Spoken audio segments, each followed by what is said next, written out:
وزیر اعظم محمد شہباز شریف نے آج اسلام آباد میں اسلامی جمہوریہ ایران کے سفارت خانے کا دورہ کیا، جہاں انہوں نے اسرائیلی جارحیت کے دوران شہید اور زخمی ہونے والے ایرانی شہریوں کی یاد میں رکھی گئی تعزیتی کتاب میں اپنے تاثرات قلم بند کیے۔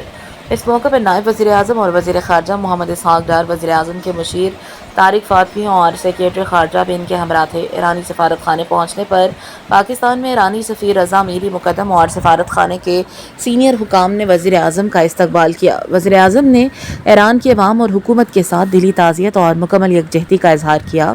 انہوں نے ایرانی قوم کی استقامت، حوصلے اور قربانیوں کو خراج تحسین پیش کرتے ہوئے شہداء کے درجات کی بلندی اور زخمیوں کی جلد صحت یابی کے لیے دعا کی۔ وزیر اعظم نے سپریم لیڈر آیت اللہ خامنئی اور صدر ڈاکٹر مسعود پیس شکیان کے لیے نیک تمناؤں کا اظہار کرتے ہوئے مشکل کی اس گھڑی میں ایران کو پاکستان کی مستقل حمایت کا یقین دلایا۔